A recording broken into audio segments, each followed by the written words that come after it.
Good morning, everyone.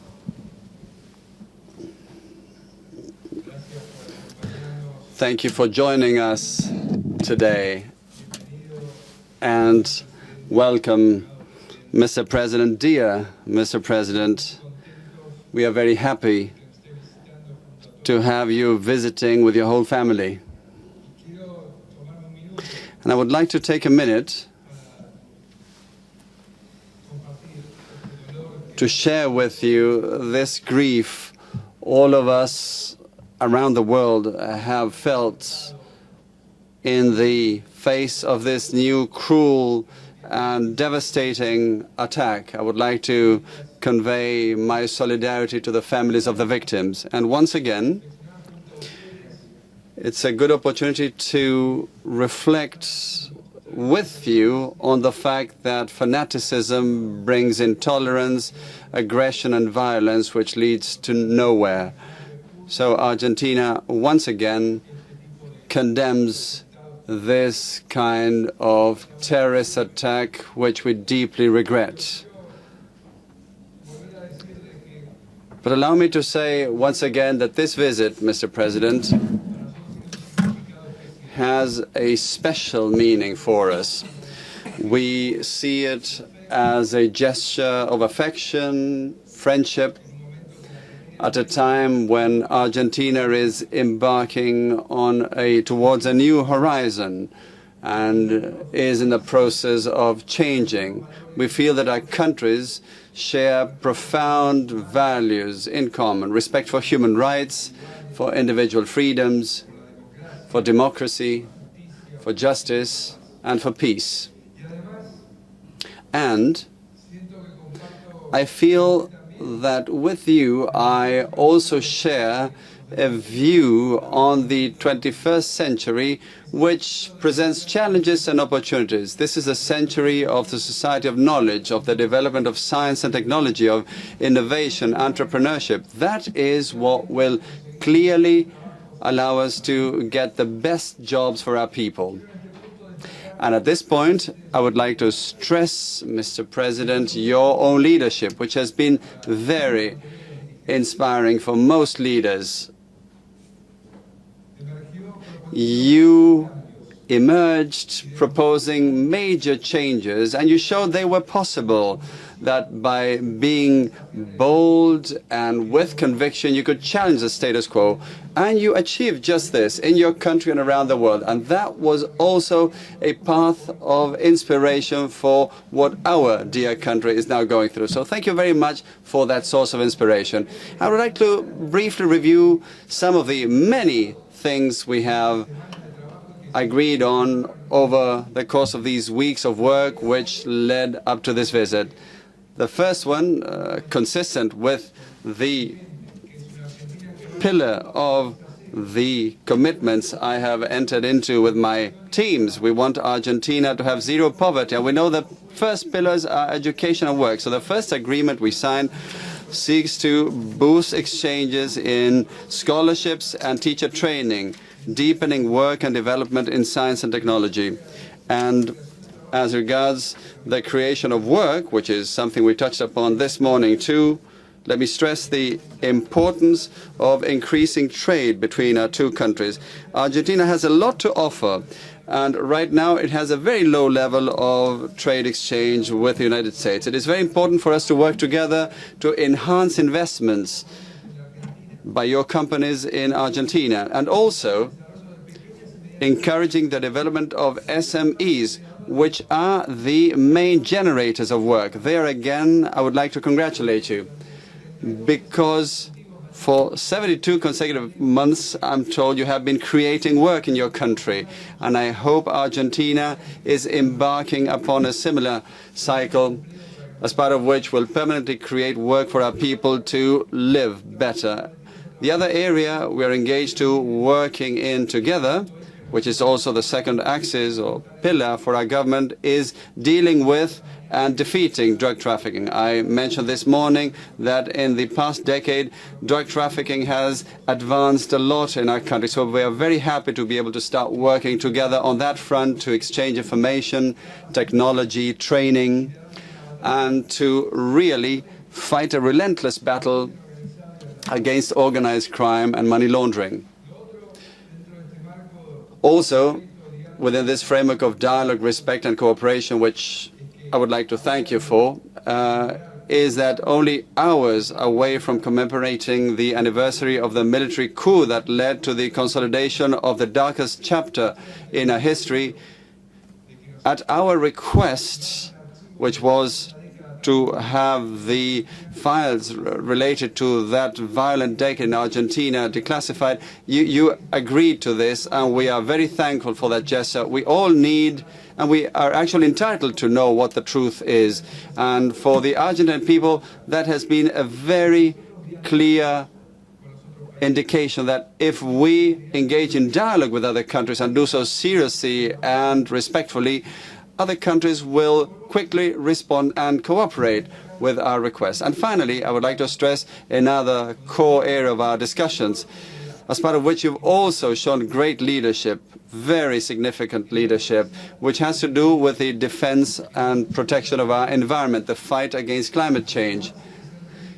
The progress that has been seen in terms of disseminating renewable energies and boosting them, this is something Argentina is also joining, and I deeply believe in this. I told you that as mayor of the city, I learned about the importance of the green agenda, and now I'm committed to make sure that our country also leads in the fight against climate change in the 21st century.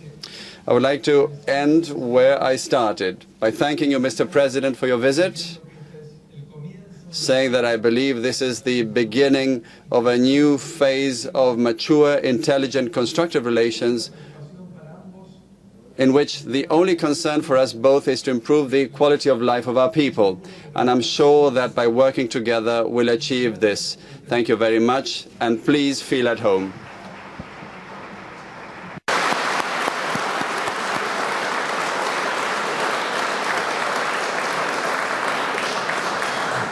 Buenas tardes. Good afternoon. It is wonderful to be in Argentina for the first time, and I want to thank the people of Argentina and President Macri and his team for hosting not only myself but also my family to this beautiful city. As the President indicated, we just had an excellent conversation, and I can tell you that President Macri is a man in a hurry. I'm impressed because he has moved rapidly on so many of the reforms that he promised to create more sustainable and inclusive economic growth and to reconnect Argentina with the global economy and the world community. And today, in a show of confidence in Argentina's new direction, many U.S. businesses are announcing tens of millions of dollars in new investment here in Argentina, which can be part of the broader package of investment that can lead to new jobs and economic growth here in this country. And what President Macri and his team have achieved in such a short time is a testimony not only to his remarkable energy, but also the willingness of people from different parties to work together. And that is impressive, given the history of political polarization inside of Argentina. And that's something I know something about, political polarization. But I've told him and his team that the United States stands ready to work with Argentina through this historic transition in any way that we can, in any way that we believe and you believe will be helpful. And it's not just businesses that are taking note of the changes underway here in Buenos Aires. The world has noticed as well. Under President Macri, Argentina is reassuming its traditional leadership role in the region and around the world. And on a range of areas, we discussed the ways in which the United States and Argentina can be strong global partners to promote the universal values and interests that we share. We share a commitment to freedom and security at home and around the world. And today, the people of the United States and Argentina stand with the Belgian people and express our extraordinary sorrow for the losses that they've experienced.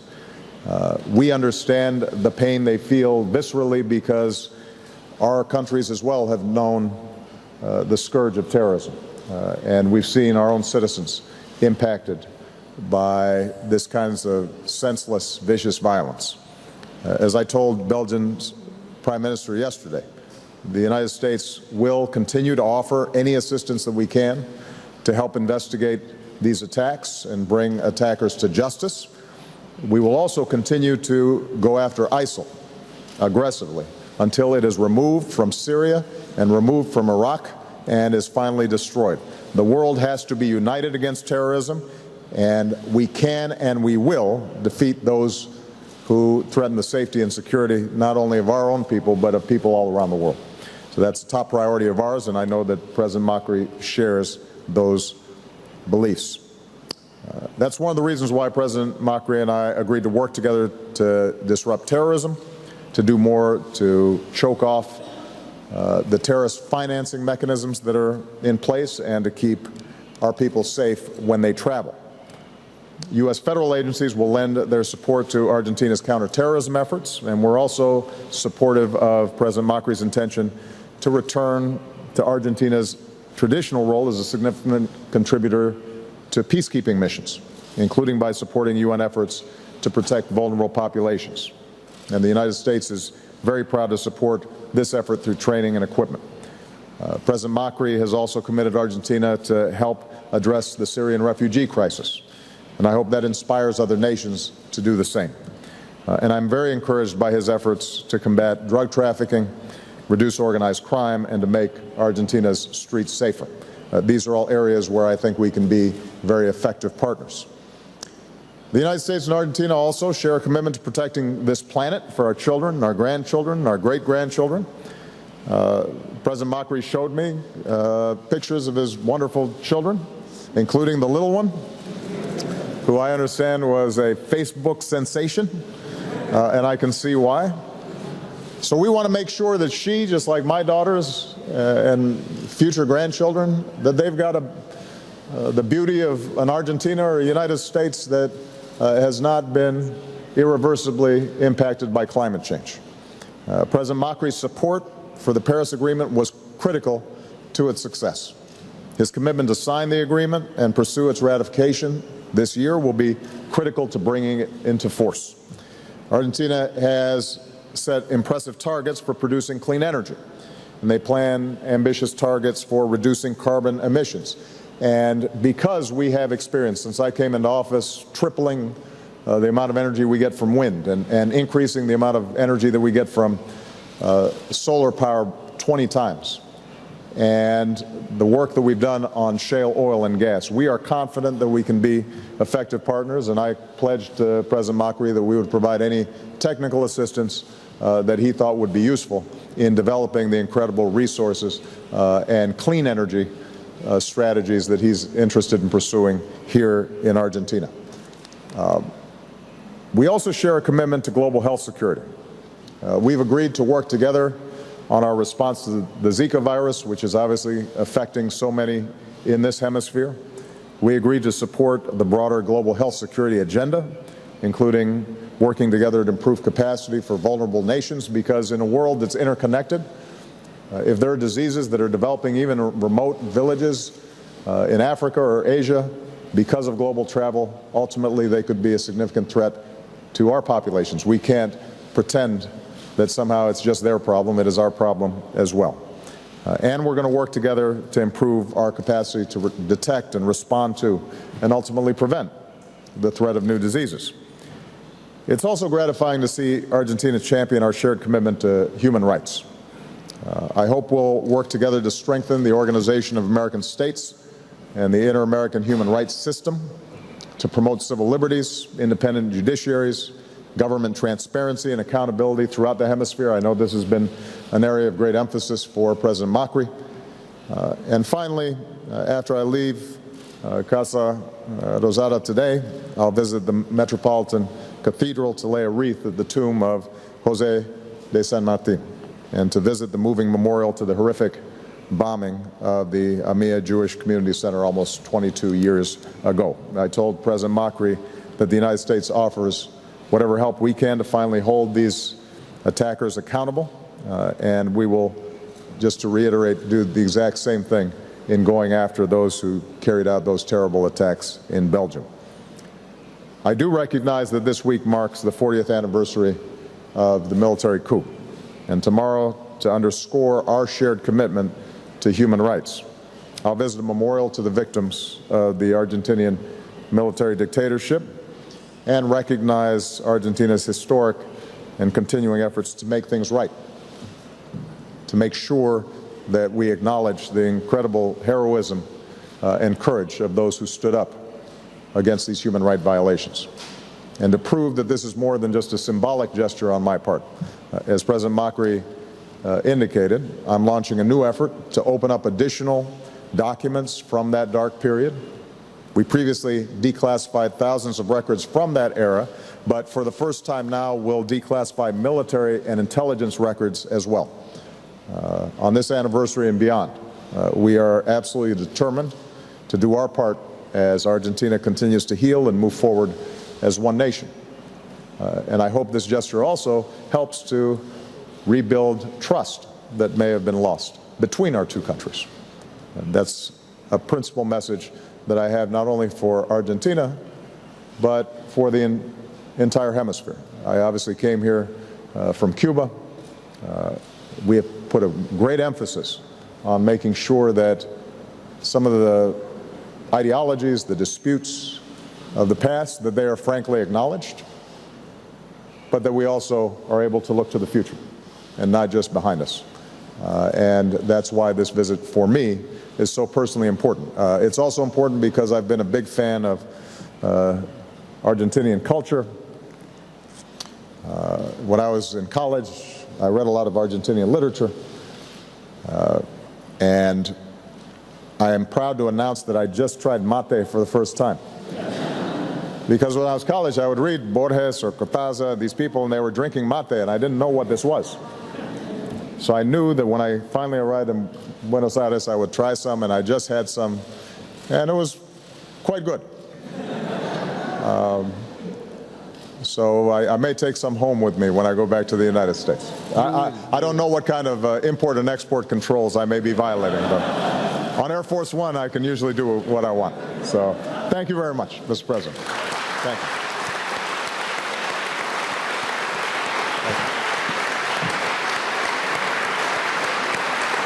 Are we ready for the questions? Bien, seguidamente. So next we'll begin the planned press conference. First, for Argentina, Liliana Franco from Ámbito Financiero newspaper will ask a question. Make my questions in Spanish because I'm in Argentina, sorry. La primera pregunta y es para ambos presidentes. The first question I'd like to ask of both presidents. Did you talk about a free trade agreement between the United States and Mercosur? And for President Obama in particular, what is the role you assigned to President Macri, especially considering the serious situation Brazil is currently going through? And how do you view the current negotiation between Argentina and the holdouts, or the way we call them here, the vulture funds? Thank you very much. Bueno, hemos comenzado a plantear caminos de apertura. So we have begun to look at ways to open up both agendas. This is a road that is now starting, and I told President Obama that we are exporting less than 1% of our agri-industrial exports, which means that there is a lot of room for growth as part of a path on which we must first consolidate Mercosur and then think about a broader free trade agreement. But clearly, what we both feel is that we have enormous room for joint work after many years of almost non-existent relations. A lot of opportunities are opening up, always with the same goal in mind, which is to create work for the Argentines and the Americans. I said in my initial statement, we have been enormously impressed by the work that President Macri has already done in his first 100 days. And we see good relations with all the countries in the hemisphere, but obviously Argentina, historically, as one of the most powerful, largest countries in the hemisphere, needs to be a critical partner with us in order for us to not only help our own people, but also to help promote prosperity and peace and opportunity in the region as a whole. And I am absolutely confident that given President Macri's interest in transparency, accountability, economic reform here in Argentina, that he's setting an example for other countries in the hemisphere.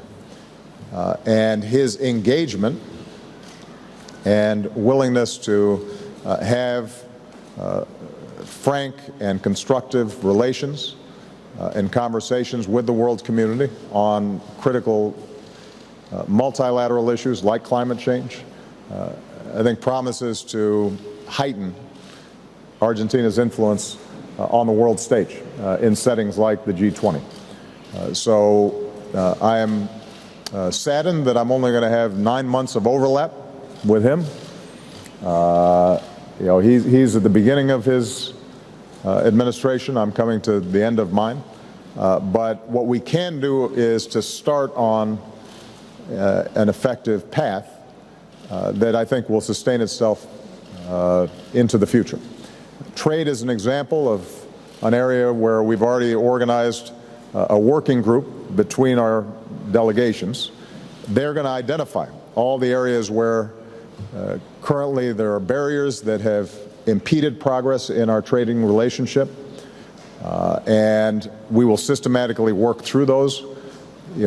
Organizing an entire free trade agreement may be at the end of the process. I think at the beginning right now, there's a lot of underbrush, a lot of unnecessary trade irritants and commercial irritants that can be cleared away administratively, and that's some of the work that we intend to do right away.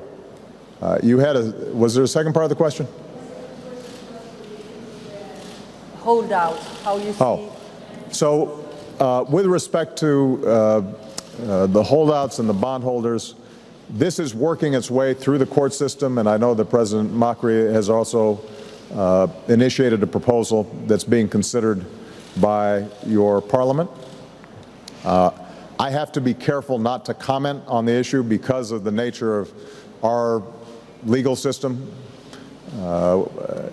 These are judges typically that I appoint, and so in order for them to remain impartial, if there's a pending case, I do not talk about it publicly. What I can say is that the constructive approach that President Macri has taken, I think, has opened up the possibility of a resolution, and a resolution on this issue will stabilize Argentina's financial relationship internationally in a way that can accelerate many of the other issues that are of great concern. To some degree, this is viewed as high finance, and so ordinary people say, why does this matter?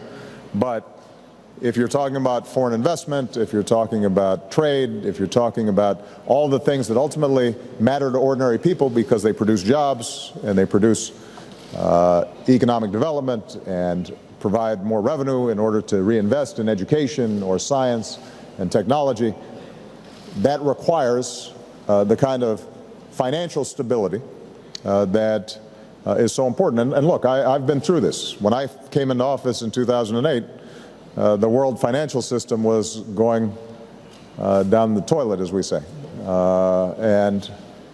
We had to take a lot of efforts and make difficult choices, and they weren't always popular at the time. But because of the steps that we took, our banks recovered faster than European banks, for example. Our economy began to recover faster.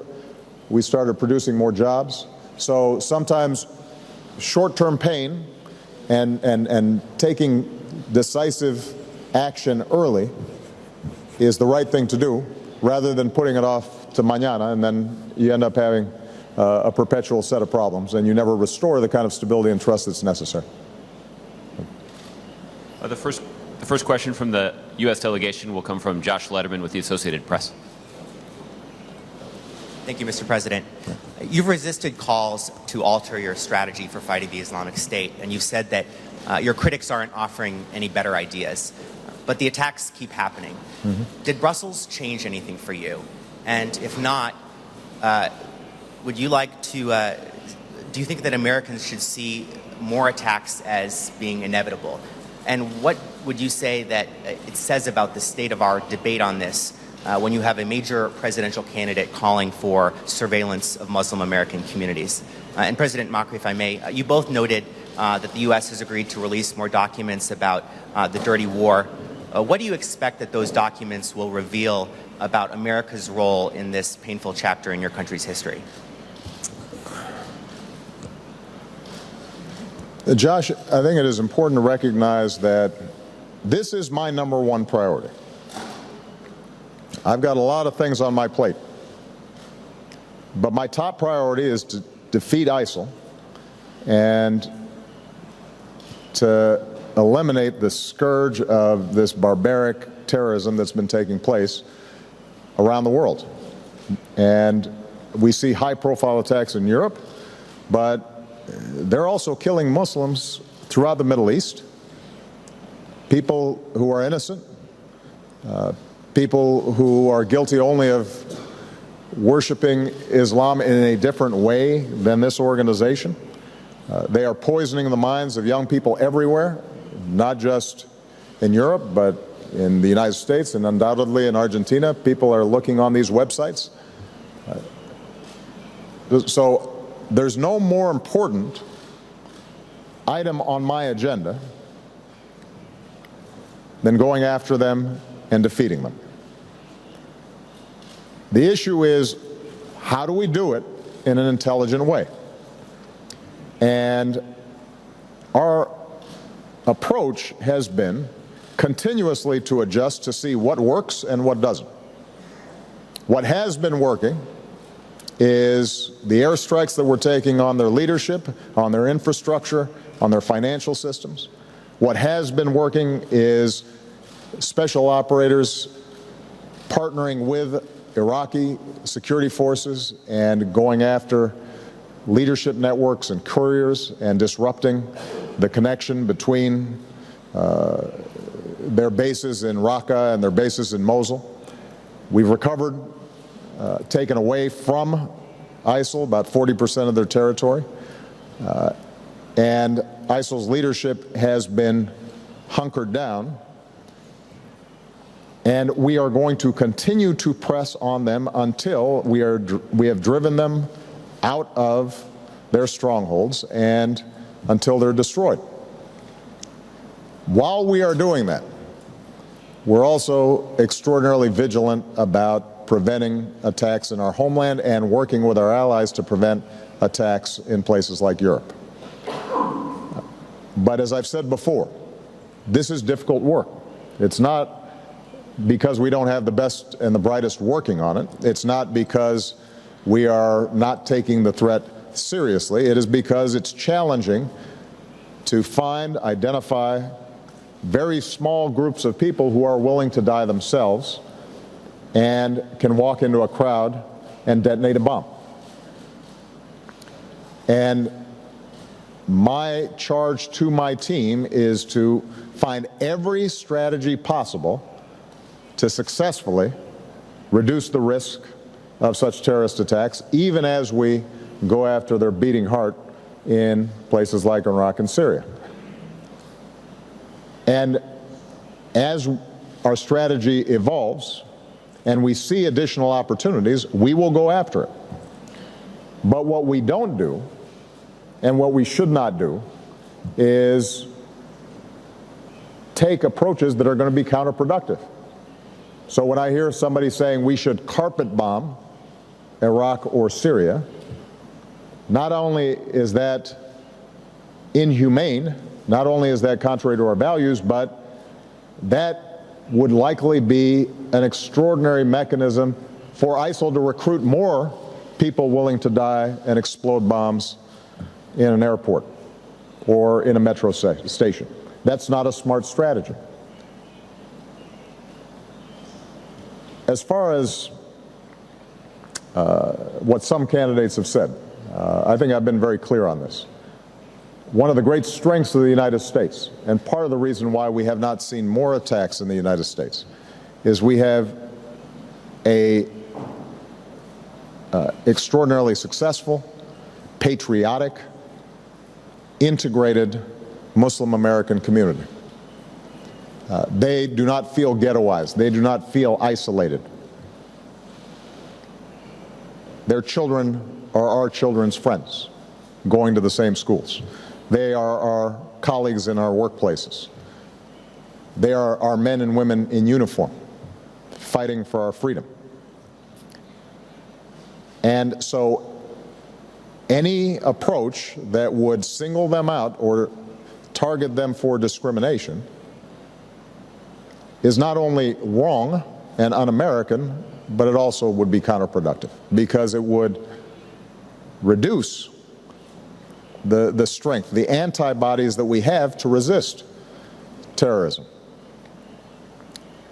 As far as the notion of having surveillance of neighborhoods where Muslims are present, I just left a country that engages in that kind of neighborhood surveillance, which, by the way, the father of Senator Cruz escaped for America, the land of the free. The notion that we would start down that slippery slope makes absolutely no sense. It's contrary to who we are. And it's not going to help us defeat ISIL. Last point I'll make on this, I understand when we see the sight of these kinds of attacks, our hearts bleed, because we know that could be our children. That could be our family members or our friends or our co-workers who travel to a place like Brussels. And it scares the American people. And it horrifies me. I've got two young daughters who are growing up a little too fast, and I want them to have the freedom to move and to travel around the world without the possibility that they'd be killed. So I understand why this is the top priority of the American people, and I want them to understand this is my top priority as well. It is the top priority of my national security team. It is the top priority of our military. It is the top priority of our intelligence officers. It is the top priority of our diplomats. But we are approaching this in a way that has a chance of working. And it will work. And we're not going to do things that are counterproductive simply because it's political season. We're going to be steady. We're going to be resolute. And ultimately, we're going to be successful. Excuse me, but I don't think that it will help in any sense that I advance any opinion about what we are going to find. Let's wait, study the documentation, and then we can do some comments on it. Thank you. Seguidamente, preguntará Martín Di Natale. Next, a question from Martín Di Natale, La Nación newspaper. In Spanish. We would like to ask you what you think is or was the role of the United States during the dictatorships that the region experienced, and whether you think there should be some self-criticism on the part of the United States with regard to that role during the era of dictatorships. And I would like to ask both presidents whether you have discussed the Brazilian crisis during your meeting.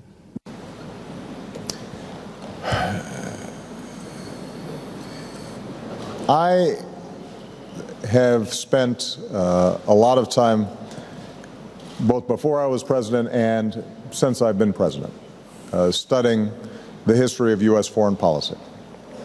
And like the history of any country's foreign policy, there are moments of great success and glory, and there are moments that were counterproductive or contrary to what I believe America should stand for.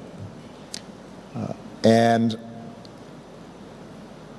you know, I don't want to go through the list of every activity of the United States in Latin America over the last 100 years. I suspect everybody here knows that history at least as well as I do. What is true, though, is that in the 70s, the recognition that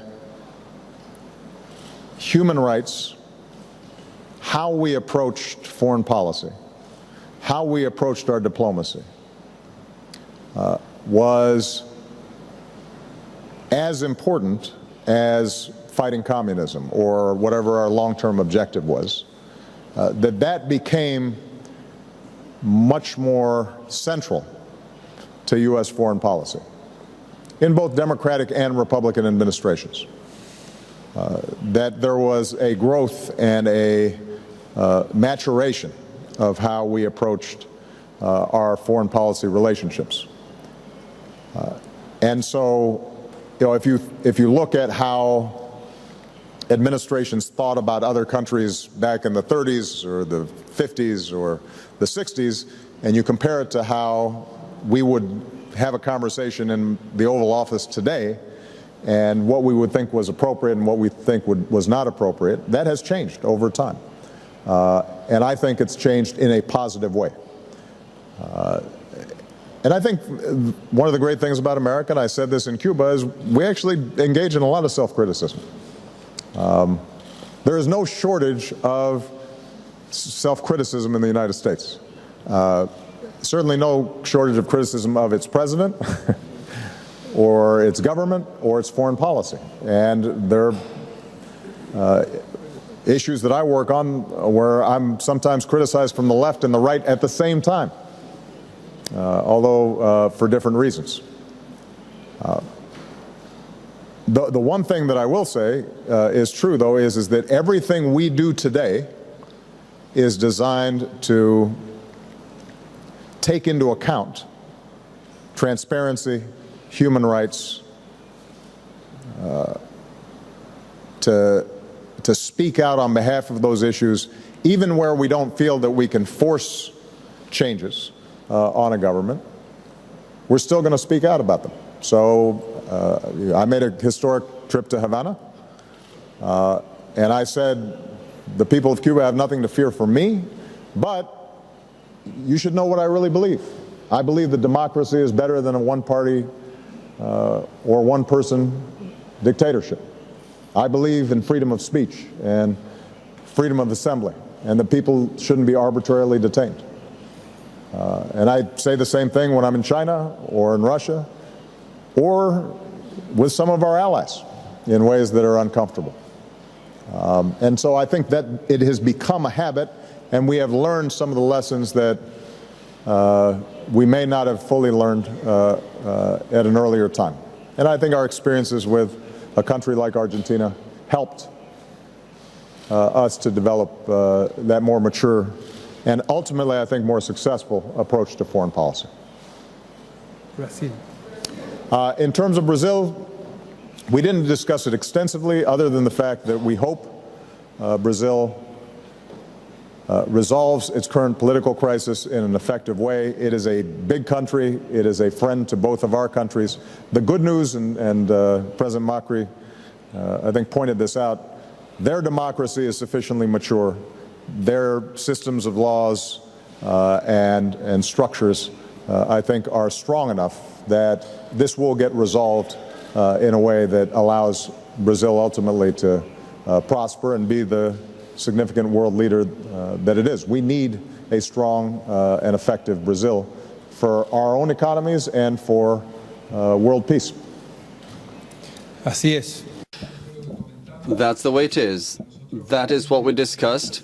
We clearly are following this closely based on the affection we feel for the Brazilian people, Brazil being our main strategic partner out into the world through Mercosur, but we're convinced that Brazil will come out of this process and crisis strengthened, and we hope this will be as soon as possible, because clearly whatever happens in Brazil also has an impact on what happens in our own country. from Margaret Talev of Bloomberg News. Thank you, Mr. President.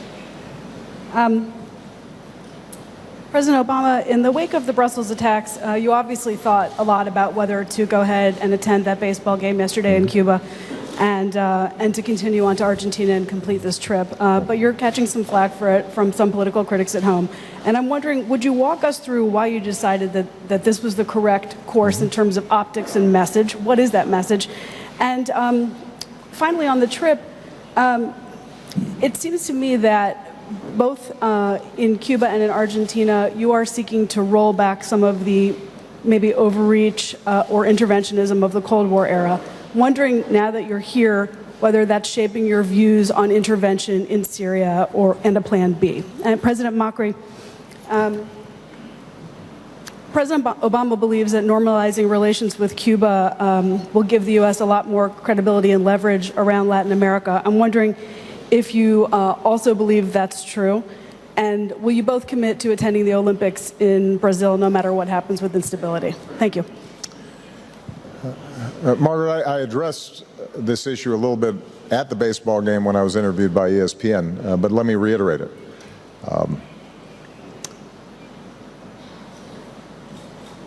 Groups like ISIL can't destroy us. They can't defeat us. They don't produce anything. They're not an existential threat to us. They are vicious killers and murderers who've perverted one of the world's great religions, and their primary power, in addition to killing innocent lives, is to strike fear in our societies, to disrupt our societies, so that the effect cascades from an explosion or an attack by a semi-automatic rifle. And even as we are systematic and ruthless and focused in going after them, disrupting their networks, getting their leaders, rolling up their operations, it is very important for us to not respond with fear. As I said, that's hard to do because we see the impact in such an intimate way of the attacks that they make. But we defeat them in part by saying, you are not strong, you are weak. We send a message to those who might be inspired by them to say, you are not going to change our values of liberty and openness and the respect of all people. And I mentioned at the baseball game yesterday, one of my proudest moments as president was watching Boston respond after the Boston Marathon attack, because they taught America a lesson. They grieved. I was there for the memorial. We apprehended those who had carried this out. But a few days later, folks were out shopping. A few days later, people were in that baseball stadium and singing the national anthem. And Big Papi was saying what he felt about Boston, Boston strong, and how a terrorist attack was not going to change the basic spirit of that city. Well, at that moment, he spoke about what America is. And that is how we are going to defeat these terrorist groups. In part because we're going after them and taking strikes against them and arresting them and getting intelligence on them and cooperating with other countries, but a lot of it is also going to be to say, you do not have power over us. We are strong. Our values are right. You offer nothing except death. And so it's important for the U.S. president and the U.S. government to be able to work with people who are building and who are creating things and creating jobs and trying to solve major problems like climate change and setting up educational exchanges for young people who are going to create the next new great invention or scientific breakthrough that can cure diseases. We have to make sure that we lift up and stay focused as well on the things that are most important to us, because we're on the right side of history. And with respect to how my reading of our history in Latin America impacts Syria, I think it's apples and oranges. What I have been clear about is when it comes to defending the United States or its allies and our core interests, I will not hesitate to use military force where necessary. When it is, but how we do that is important. We don't just go ahead and blow something up just so that we can go back home and say we blew something up. That's not a foreign policy. That's not a military strategy. And I do think it is important for the President of the United States and the administration to think through what they're doing so that they can achieve the objectives that are the priorities of the American people. And I can tell you that how I spend my time is thinking through, with our generals, with our military, with our best thinkers, how are we going to most effectively go after ISIL? How do we most effectively bring peace to Syria? We don't just throw some military action at it without having thought it through and making sure that it's effective. Bueno. Well, I will give you my opinion on President Obama's trip to Cuba.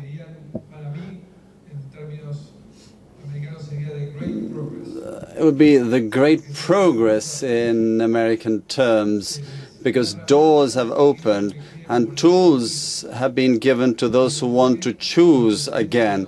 And he, as President of the United States there, went without relinquishing any of the values we embrace in the United States and Argentina. The flag of freedom, the cause of freedom. In other words, it's about every Cuban being able to decide what they want to do in their own future. I think this step that has been taken enables and speeds up the discussion. And that's what we need for the Cuban youth who want more freedom to find more partners around the whole world. I see that very positively, and I think it'll be highly positive for the next few years, this relationship between the United States and Latin America as well.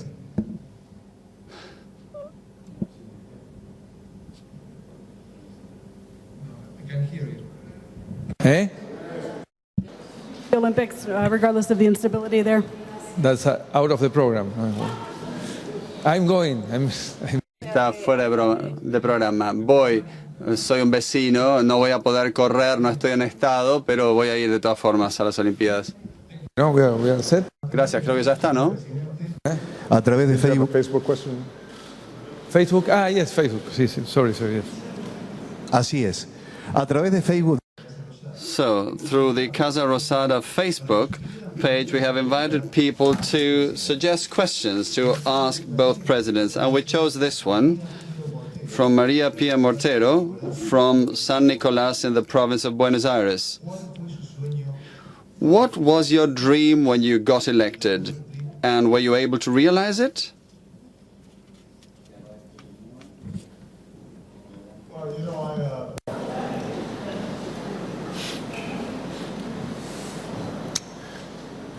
I ran for office because I believe deeply in the American people, and that our politics did not fully reflect all the values and the talents and the goodness of the American people. And I thought I might be able to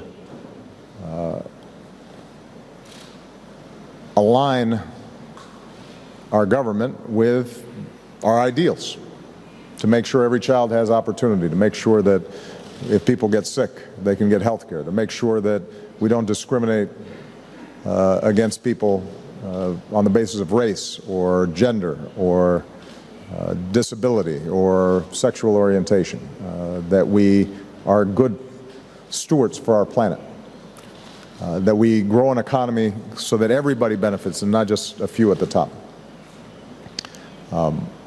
And I wrote down a list of things I wanted to do, and I keep it in my desk. And I won't say that I've gotten 100% done, but we've gotten a lot done. It is indisputable that the economy is much stronger now than when I came into office. We've created over 14 million new jobs. We've cut our fiscal deficits by 2/3. We have provided health insurance to 20 million people who didn't have it before. We have not only reduced the acceleration of our carbon footprint, but we helped lead the way to gain a global agreement on climate change. On the international front, Cuba is just one example of the work we've done. The Iran nuclear deal that took away that threat from the world, but also gave Iran an opportunity now to rejoin the community of nations. The work that we've done in Afghanistan, ending a war, but now giving them the opportunity to secure their own future. Work in remote places like Burma, where what had been a 40-year military junta is now on the brink of a new era of democracy. So I think our values, the values that I felt were best represented in America, has also been reflected in our foreign policy. Now, one of the things I learned after 7.5 years in office is that, and I've used this metaphor before, President Macri talked about running. We're like a relay runner. You know, we take the baton, and sometimes when we take the baton, we're behind in the race. And we don't always choose the circumstances when we get the baton. The question is, for our leg of the race, did we advance the causes we care about? Did our team gain ground against the challenges that we care about? And on that front, I believe we have achieved that. But we still have a lot of work to do. There are a lot of people in America who are still looking for more opportunity. I certainly have not been successful in getting the two parties to work together more cooperatively. And the tone of our politics is not, doesn't reflect, I think, what's best in us. There's still major challenges. ISIL is still killing people. North Korea still has a nuclear weapons program. Middle East peace has not been achieved. You know, if I were satisfied now, then I would be blind to the many challenges we face. I can say with confidence that the work we've done has made both America and I think the world stronger and better. And I feel pretty good about the fact that I can look back and say that I operated with honesty and integrity. And don't feel as if I said things I didn't believe or acted in ways that would make me ashamed. And, you know, that I think counts for something as well.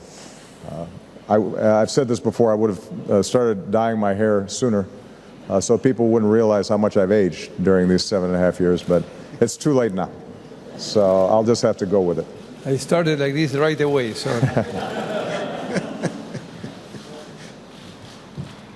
La misma pregunta para usted, señor presidente. The same question for President Macri. I'm only just starting,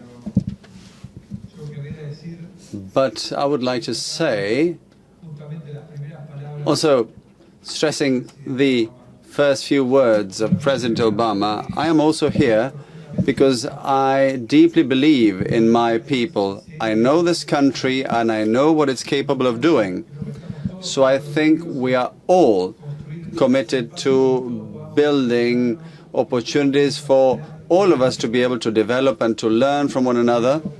And also there's something you said, to heal the wounds of the past. We need to put our future, our children, our grandchildren as the priority and build solutions that clearly need to be connected to the world. Isolated from the rest of the world, there's no future for Argentina. This is why your visit is so important, just like the visits of other presidents and prime ministers who visited recently. And that is what we are betting on, growing in peace, leaving a mark of peace, honesty, and hard work, which is what we Argentines are capable of doing. So this concludes the press conference. Thank you very much to both presidents, Mr. Macri and Mr. Obama.